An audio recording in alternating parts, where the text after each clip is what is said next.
1절에서 17절 말씀, 요한계시록 7장 1절에서 17절 말씀입니다.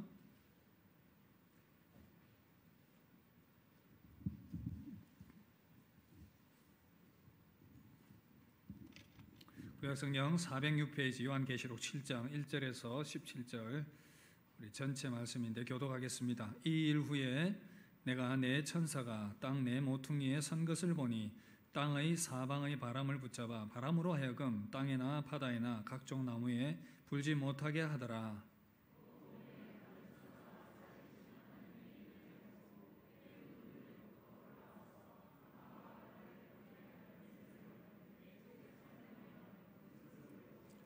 이르되 우리가 우리 하나님의 종들의 이마에 인치기까지 땅에나 바다나 나무들을 해하지 말라 하더라.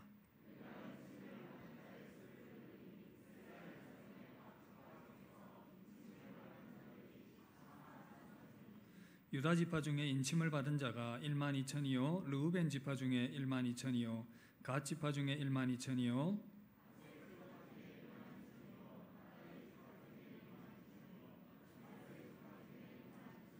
시몬 지파 중에 12,000이요 레위 지파 중에 12,000이요 이사갈 지파 중에 12,000이요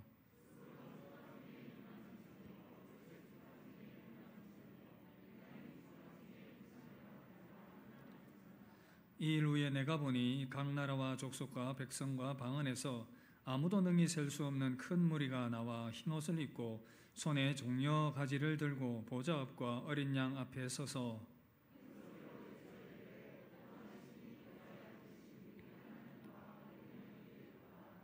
모든 천사가 보좌와 장로들과 내 생물의 주위에 서 있다가 보좌 앞에 엎드려 얼굴을 대고 하나님께 경배하여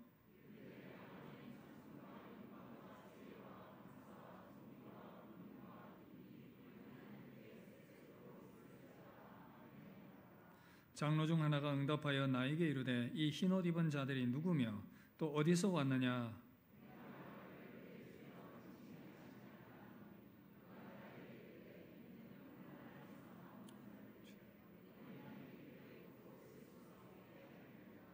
그러므로 그들이 하나님의 보좌 앞에 있고 또 그의 성전에서 밤낮 하나님을 섬김에 보좌에 앉으신 이가 그들 위에 장막을 치시리니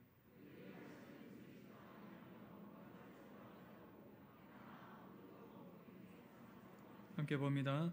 이는 보좌 가운데 계신 어린 양이 그들의 목자가 되사 생명수샘으로 인도하시고 하나님께서 그들의 눈에서 모든 눈물을 씻어 주실 것임이라. 아멘. 할렐루야. 예배 자리에 나온 여러분들을 주님의 이름으로 환영합니다. 우리 앞대장으로 한번 인사합시다. 참 잘 오셨습니다. 주님의 사랑으로 사랑합니다. 아멘. 이 시간 폭풍 가운데 있는 하나님의 위로라는 제목으로 여러분들을 말씀으로 섬기도록 하겠습니다. 이제 태풍 때문에 힘들어하는 계절이 왔습니다. 또 어떤 태풍이 지나갈까 그런 생각이 드는데요. 이전에 지나갔던 유명했던 루사나 매미 이런 태풍들이 생각이 납니다. 일단 태풍이 불면 비바람이 강하게 몰아칩니다. 이것이 특징이지요. 그런데 이 태풍의 그 중간 지점, 태풍의 눈이라고 하는데 반경 약 1km 정도 되는 그 공간은 완전히 고요한 상태에 머무른다고 합니다. 바깥은 이 태풍의 소용돌이로 난리가 아닌데 그 고요한 태풍의 눈의 지점이 이렇게 존재하고 있다고 합니다. 오늘 우리가 읽은 이 말씀은 요한계시록 7장인데요. 태풍에 비유하자면 태풍의 눈과 유사합니다. 왜냐하면 이 요한계시록은 하나님께서 종말에 되어질 일들과 심판에 대한 메시지 내용들을 담고 있는데요.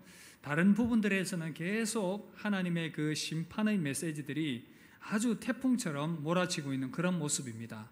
그런데 요한계시록 우리가 읽은 이 7장 말씀은 너무나도 고요하고 평온한 하늘의 예배의 모습이 아름답게 펼쳐지고 있습니다.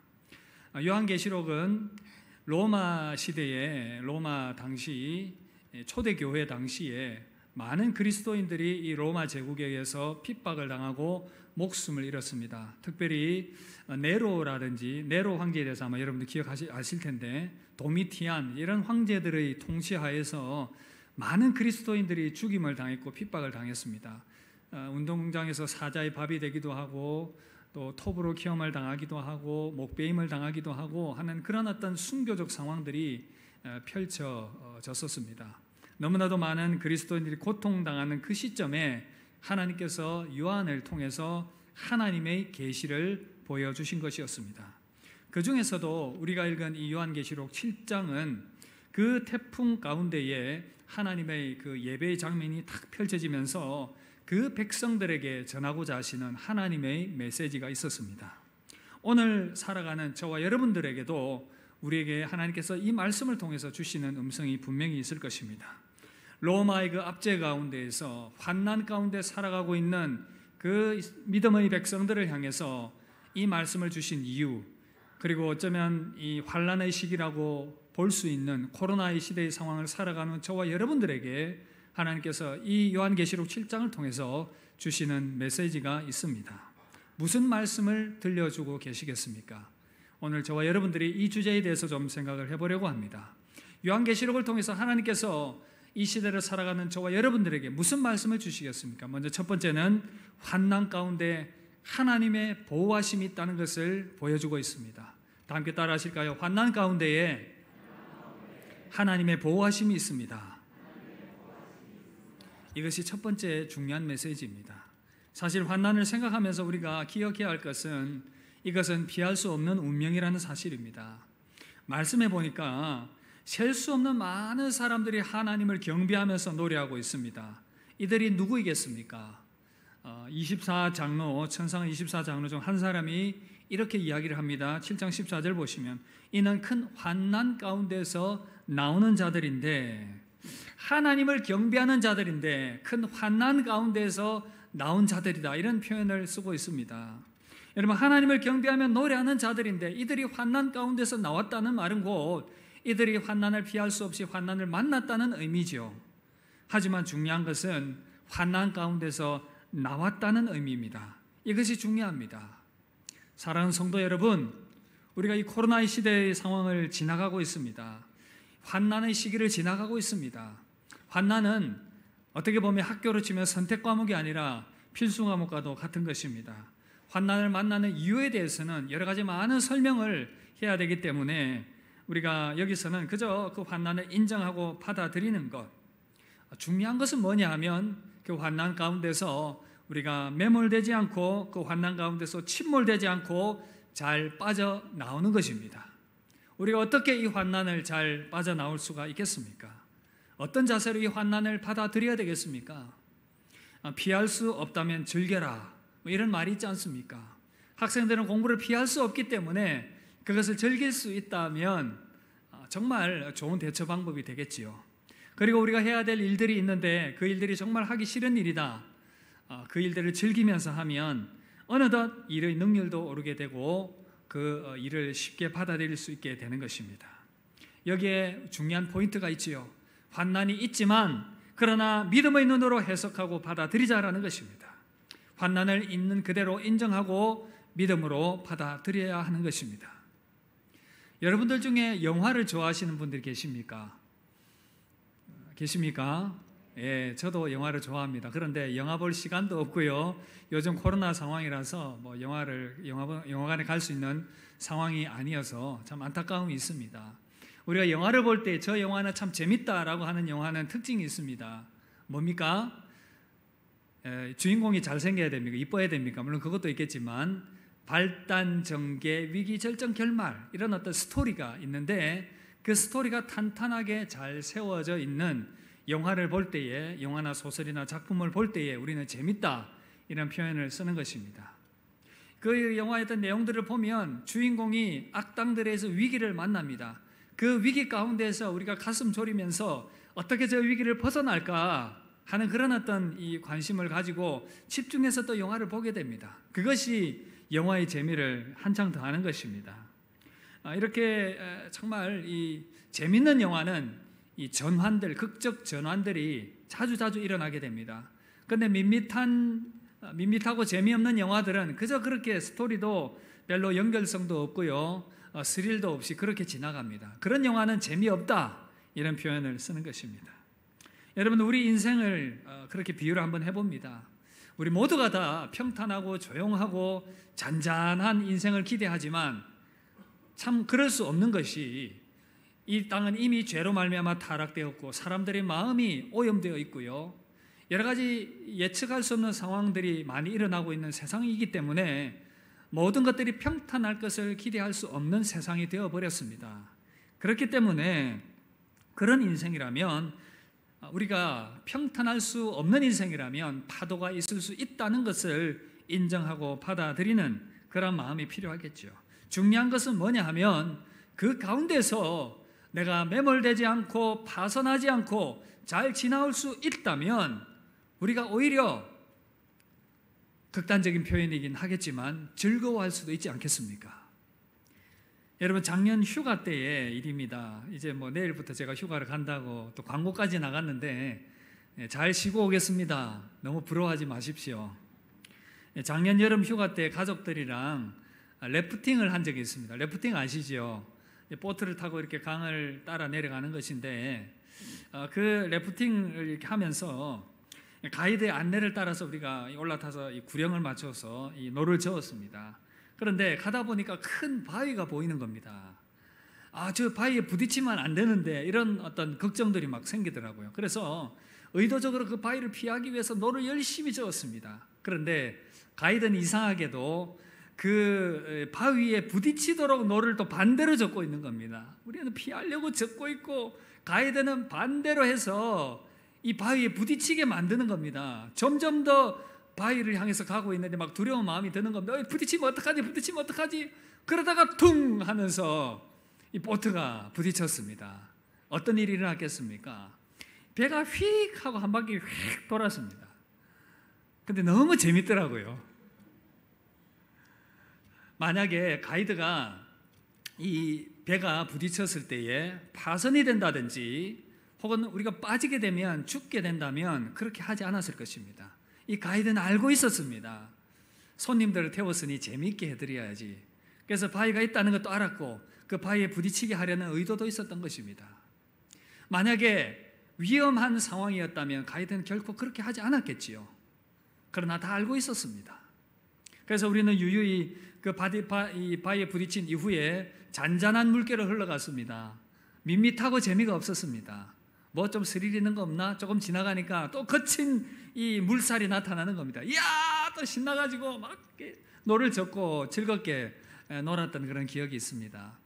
또 이번 여름에도 한번 또 휴가 때 가야 될지 생각을 해봐야 되겠는데, 여러분, 만약에 우리가 구명조끼를 입지 않았고 그 배가 바위에 부딪히는 것이 위험한 상황이었다면 가이드 그렇게 하지 않았겠지요.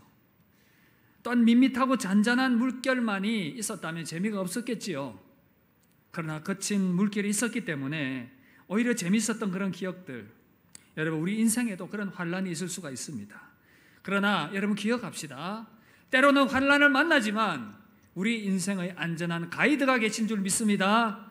하나님께서 우리 인생을 안전하게 이끌고 계심을 믿으시길 바랍니다. 그렇기 때문에 우리는 어떤 암초를 만나더라도 어떤 거친 물살을 만나더라도 하나님께서 우리를 안전하게 지켜주시고 보호해주시고 인도해 주실 것이라는 이 사실을 믿으시길 바랍니다. 우리가 이 확신이 있다면 환난 가운데서도 오히려 기뻐할 수도 있지 않겠습니까? 그래서 로마서 5장 3절 4절 이렇게 말씀합니다. 우리 말씀 함께 읽도록 하겠습니다. 시작. 다만 이뿐 아니라 우리가 환난 중에도 즐거워하나니 이는 환난은 인내를, 인내는 환난을, 연단은 소망을 이루는 줄 알미로다. 아멘. 인내는 연단을, 우리가 환난 중에서도 즐거워하나니, 이 말씀이 참 우리에게 도전이 됩니다.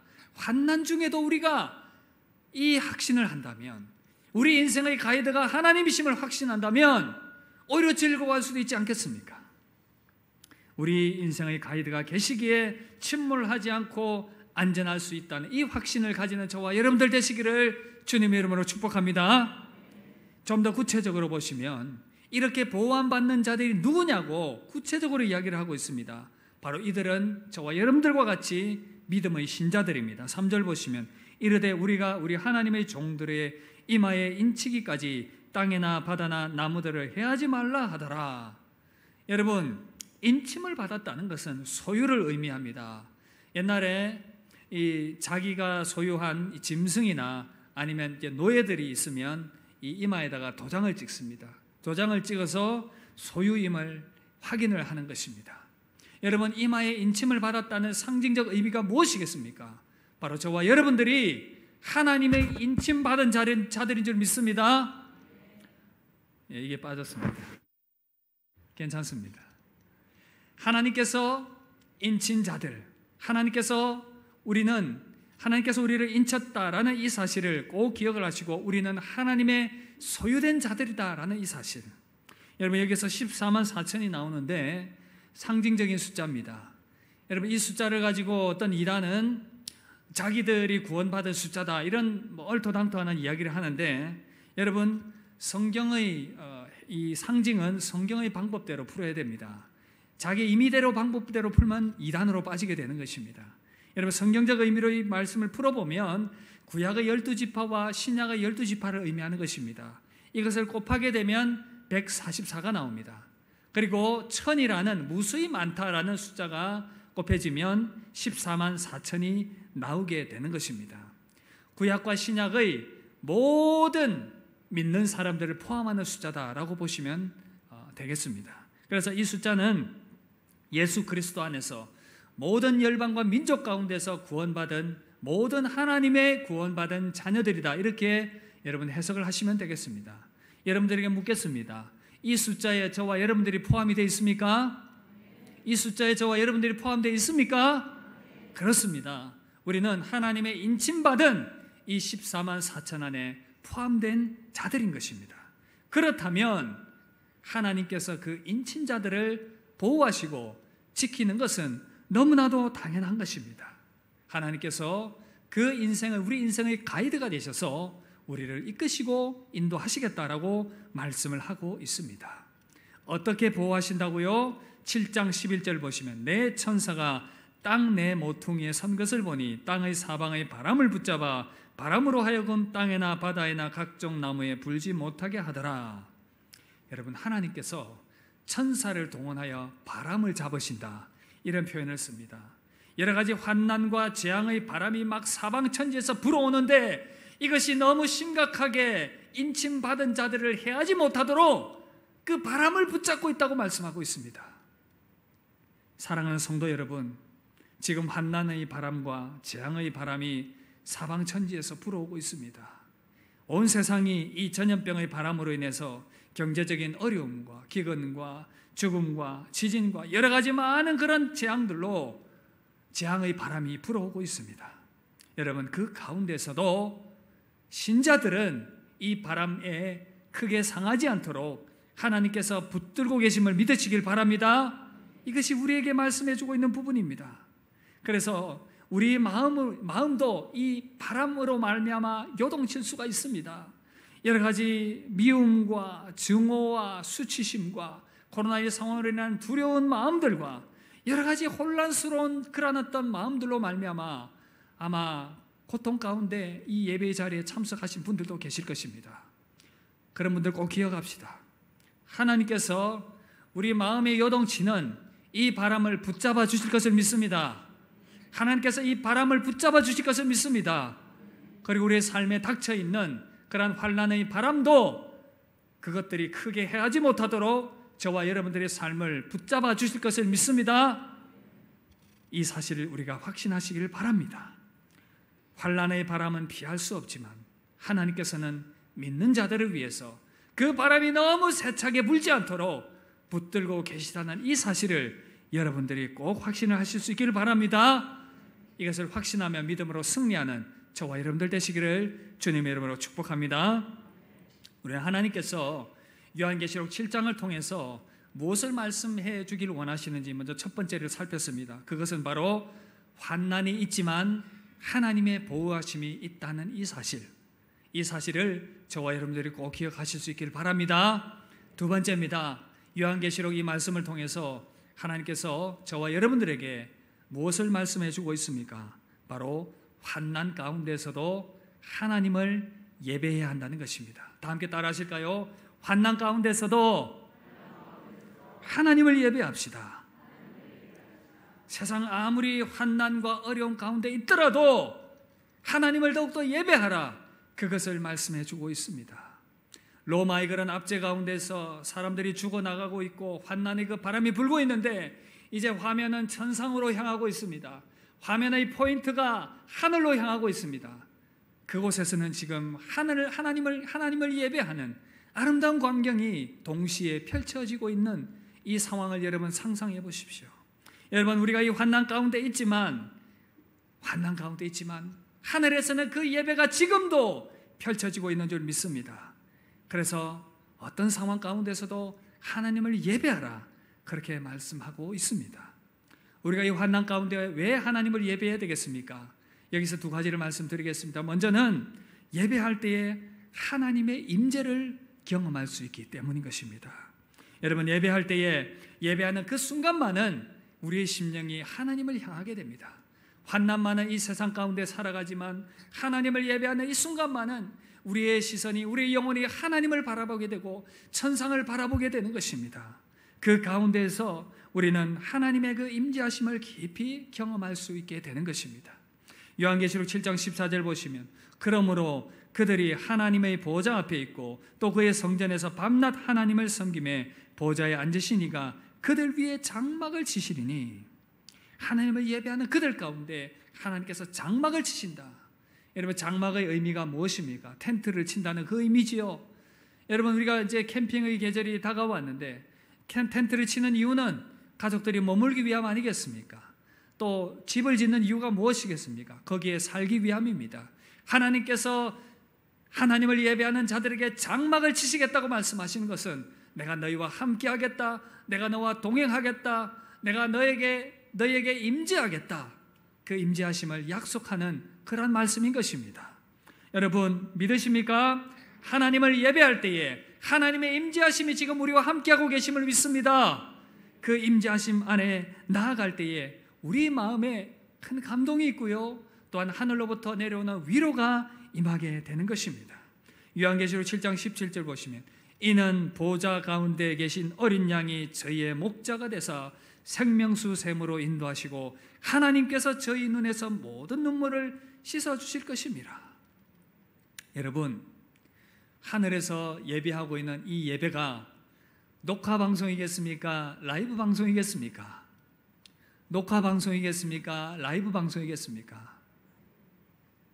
녹화 방송이기도 하고 라이브 방송이기도 합니다. 지금 말씀을 전해주었던 요한계시록 당시 사도 요한에게 주어졌던 그 계시 가운데에서 하나님을 예배하는 그 모습들이 펼쳐지고 있었고요, 지금 이 순간에도 하늘의 예배가 펼쳐지고 있는 줄 믿습니다. 지금 이 순간에도 하나님을 찬송하는 예배들이 펼쳐지고 있고요, 우리가 하나님을 향하여 정성껏 예배하는 이 시간, 이 예배가 함께 합쳐져서 하늘의 예배와 합쳐져서 하나님께 영광이 될 줄 믿습니다. 그래서 우리 예배는 지금 생방송입니다. 라이브입니다. 하늘의 예배와 합쳐져서 우리 하나님 영광 받으시는 줄 믿습니다. 우리가 마음으로 정성을 다하여 하나님을 예배할 때에 하나님께서 이 시간 우리 가운데 임재하고 계신데 그것을 느끼고 경험하게 될 것입니다. 그 가운데에서 우리는 하늘의 위로를 경험하게 됩니다. 천상에서 믿음의 사람들이 순교 이후에 하나님을 예배할 때에 하나님께서 그들의 눈물을 닦아주시고 그들의 아픔을 위로해 주시고 그 모든 믿음의 수고 가운데 격려해 주셨던, 그래서 큰 위로를 받았던 그 천상에 먼저 가 있는 천국에 계신 그분들, 우리가 이 시간 하나님을 전심으로 예배할 때에도 동일한 은혜가 임하게 될 것입니다. 비록 이 땅을 환난 가운데 살아가고 믿음을 지키느라 이런저런 어려움들 가운데 살아가고 있는 우리의 모습들이지만, 하나님을 전심으로 예배할 때에 하늘부터 내려오는 위로와 평강이 우리 가운데 임하게 될 줄 믿습니다. 하나님의 임재하신 가운데 우리 가운데 베푸시는 그 위로의 은혜가 우리 가운데 임하게 되는 것입니다. 그 위로함으로 환난의 이 시기를 지나가고 있는 여러분들이 큰 힘을 얻으시고 새 힘을 얻게 되는 놀라운 역사가 있기를 주님의 이름으로 축복합니다.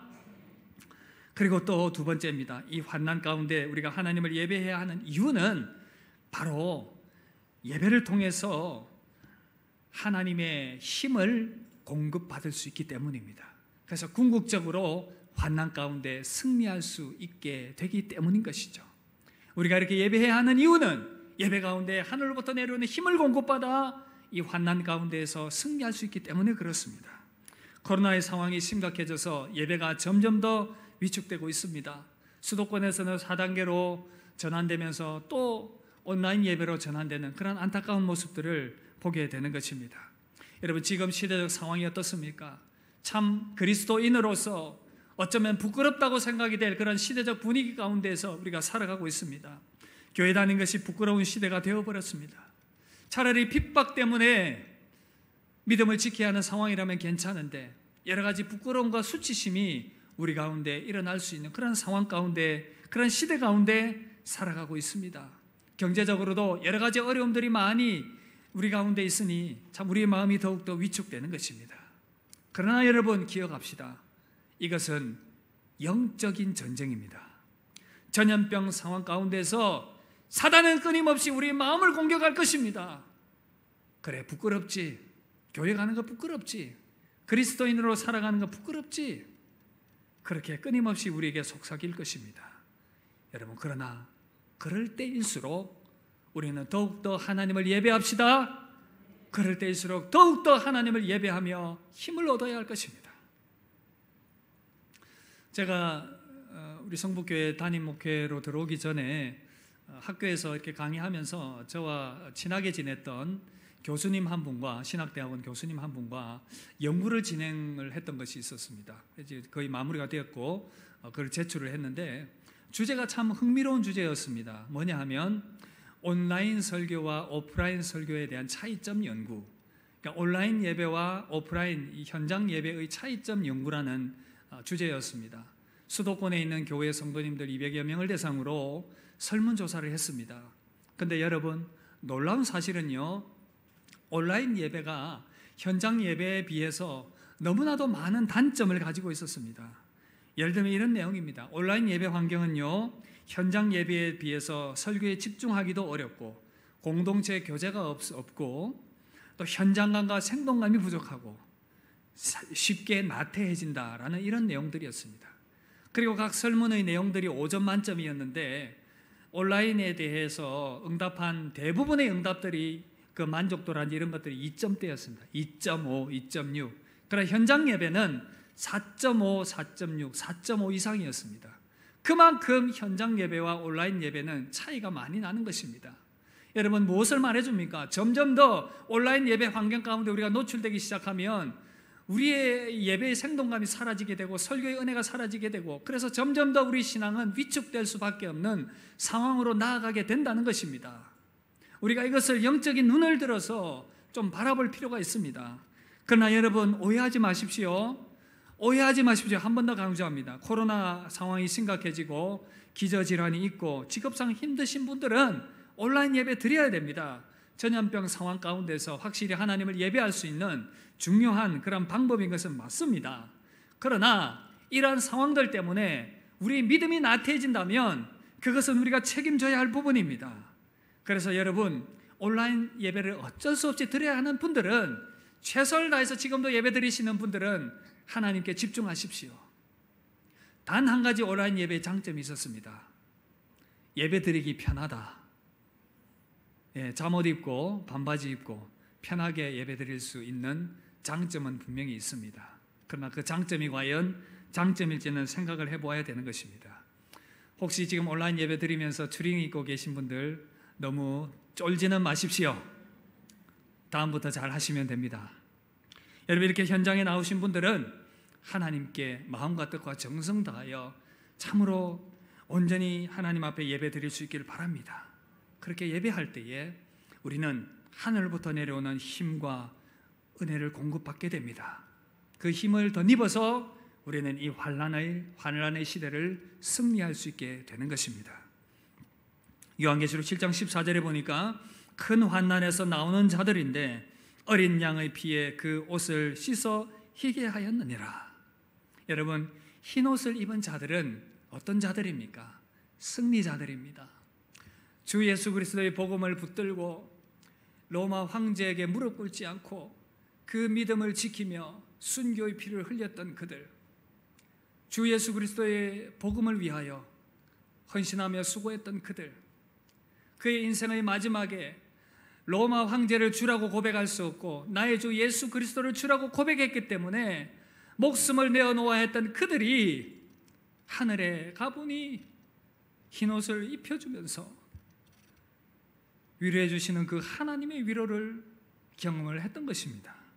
그들이 바로 승리자들이었습니다. 이 승리자들이 하나님을 향하여, 살아계신 하나님을 향하여 예배하고 있는 것입니다. 요한계시록의 수신자들은 요한계시록 7장 이 말씀을 보면서 마음에 결심했을 것입니다. 나도 저들처럼 승리해야지. 나도 저들처럼 흰옷을 입고 하나님을 예배해야지. 그렇게 그들은 큰 위로를 받았을 것입니다. 우리도 그렇게 되기를 기대합니다. 코로나의 상황 가운데서 낙심될 수 있습니다. 절망이 찾아올 수 있습니다. 그러나 어린 양 예수님을 의지하면서 하나님을 예배하며 나아갑시다. 그럴 때 우리에게 하늘로부터 내려오는 큰 은혜와 힘이 공급될 것입니다. 나의 힘으로는 감당할 수 없지만 어린 양 예수 그리스도의 힘과 은혜와 도우심으로 말미암아 승리하게 될 것입니다. 찬송가 585장 보시면 내 주는 강한 성이요, 2절 보시면 내 힘만 의지할 때는 패할 수밖에 없도다. 힘 있는 장수 나와서 날 대신하여 싸우네. 이 장수 누군가? 주 예수 그리스도 만군의 주로다. 당할 자 누구랴? 반드시 이기리로다. 할렐루야. 우리는 연약하지만 우리 주 예수 그리스도로 말미암아 우리는 승리하게 될 줄 믿습니다. 사랑하는 성도 여러분, 마귀는 끊임없이 저와 여러분들에게 속삭일 것입니다. 너밖에 없어. 유별나게 예수 믿을 필요가 뭐가 있어? 교회 그만 다녀. 우리에게 부끄러움과 수치심이 들게 만들며 끊임없이 우리에게 속삭일 것입니다. 그러나 여러분 혼자가 아닙니다. 믿음의 동력자들이 있고요, 함께 믿음의 길을 걸어가는 많은 분들이 계시지 않습니까? 여러분, 엘리야도 힘들어했습니다. 하나님 왜 나만 이렇게 힘들어해야 합니까? 하나님 왜 나밖에 없습니까? 바알에게 무릎 꿇지 아니한 사람이 왜 나밖에 없습니까? 하나님 뭐라고 말씀하십니까? 엘리야야, 바알에게 무릎 꿇지 아니한 7,000명이 여전히 남아있어. 너 혼자 아니야. 하나님 그렇게 말씀하십니다. 여러분, 우리만 싸우는 것 아닙니다.